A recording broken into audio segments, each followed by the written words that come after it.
ฮ็ดน้ำข้าวปุ้นแบบลาวๆกินกันทุกคนสำหรับผู้ใดที่ว่าเฮ็ดบ่เป็นเนาะต้องมาเบิ่งคลิปนี้เลยเนาะแต่ละคนเฮ็ดสูตรบ่คือกันไปทุกคนเฮาไปรับชมคลิปกันเนาะทุกคน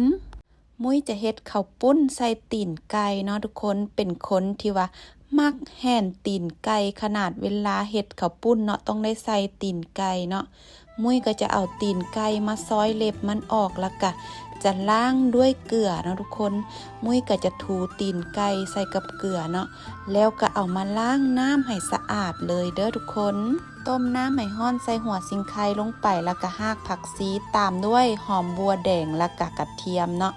แล้วมุ้ยก็จะเอาตีนไก่ลงไปต้มพร้อมนำเนาะทุกคนเดี๋ยวมุ้ยจะมาเตรียมเลือดหมูเนาะทุกคนเอาไปต้มใส่กับตีนไก่มื้อนี้ก็ซื้อเลือดมาก้อนบักใหญ่เลยทุกคนซื้อมามื้อนี้ก็3ก้อนเนาะทุกคนก็จะเอามาซอยเนาะทุกคนซอยเป็น3แท่งแบบนี้เลยเนาะ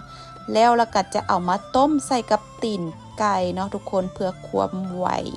มาบัดนี้เฮามาเตรียมเหมือดข้าวปุ้นมุ้ยก็จะเตรียมหมักถั่วเนาะทุกคนเอามามัดใส่อย่างแบบนี้เนาะแล้วก็จะเอามาซอยเป็นตอนแลบๆแบบนี้เลยทุกคนแล้วก็จะมาเตรียมเมือดบัดนี้เป็นเอากะหล่ำมาเฮ็ดเนาะทุกคนกะหล่ำมุ้ยก็จะเอากะหล่ำนี่เนาะมาซอยตอนแลบๆแบบนี้เลยทุกคนงามบ่ทุกคนค่อยซอยนะ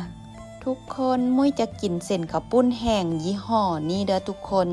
ต้องยี่ห้อนี้เท่านั้นเนาะต้มน้ำร้อนๆแล้วก็เอาเส้นข้าวปุ้นลงไปลวกเนาะแล้วเฮาก็มาตำกระเทียมกับหอมบัวแดงให้มันแหลกๆเนาะมื้อนี้จะเฮ็ดน้ำข้าวปุ้นนี่เป็นปลาทูเนาะทุกคนมาใจก้างใจหยังให้ออกเลยเนาะแล้วก็จะเอามาตำใส่กับกระเทียมกับหอมบัวตำหยาบบ่หยาบแล้วแต่ทุกคนมักเลยเนาะมาบัดนี้เตรียมหม้อเอาน้ำมันหมูลงไปเนาะตัวนี้เป็นน้ำหน่าข้าวปุ้นเนาะมุ้ยซื้อมาจากลาวเด้อทุกคนกินหอมแท้หอมว่าทุกคนน้ำหน่าข้าวปุ้นของลาวเนาะแล้วก็จะใส่น้ำกะทิลงไปมุ้ยจะเกี่ยวอันน้ำหน่าข้าวปุ้นกับกะทิให้มันมีกลิ่นหอมเลยทุกคนป๊าดกลิ่นหอมได้หอมว่า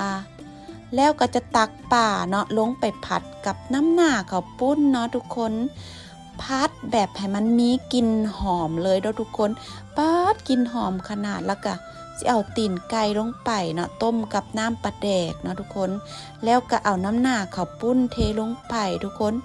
ป๊าดทุกคนกลิ่นหอมแต่หอมว่าทุกคนน้ำหน่าข้าวปุ้นเนาะแล้วม้อยกะ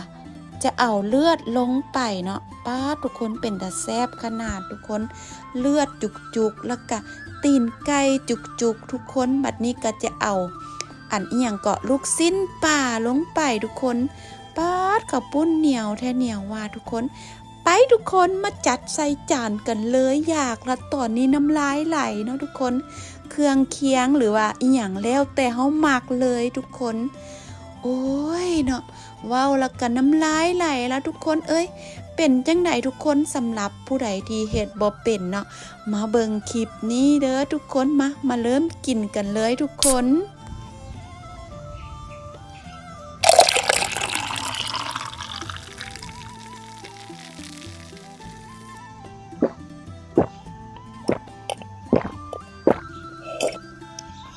ชื่นใจทุกคนแซ่บมาทุกคนกินข้าวปุ้นน้ำกันทุกคน